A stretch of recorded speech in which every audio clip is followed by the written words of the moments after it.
Wala raw masama kung pag-aaralan ng ibang bansa ang Benham Rice, lalo pat kulang sa teknolohiya ang Pilipinas para gawin ito. Ayon yan sa mga eksperto, pero dapat daw may pahintulot o permiso ito mula sa ating gobyerno. Nakatutok si Pino Gasto. Hindi lamang pala China ang nagkaka-interes sa Benham Rice at anumang ligas yaman na maaring matagpuan dito. Ayon sa DENR Biodiversity Management Bureau, ilang bansa na rin ang humingi ng permiso sa gobyerno para masuri at pag-aralan ng Benham Rice. May mga nakakarating sa amin na, asking for from the DFA, asking for some recommendations from us. Of course, there are always interest, especially because it is a known, the scientists have already identified it as a spawning ground for commercially important fish species.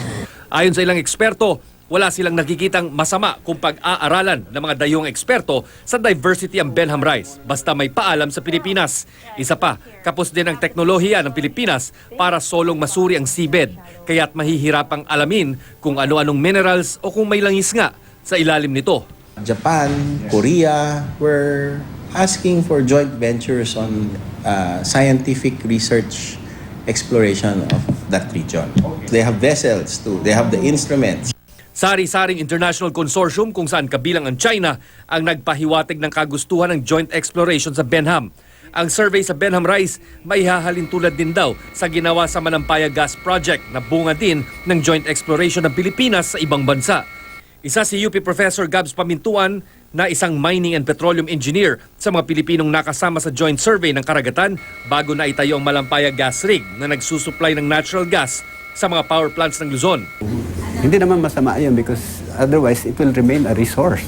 Kasi yung becoming a reserve, kaya yun yung may difference yan. Resource, andyan, alam mo nandyan eh.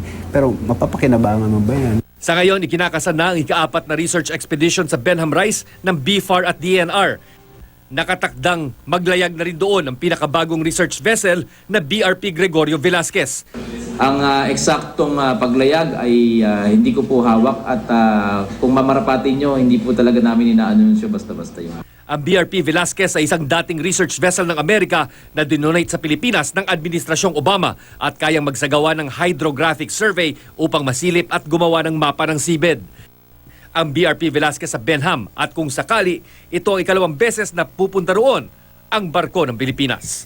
Chino Gasto, Nakatutok, 24 Oras.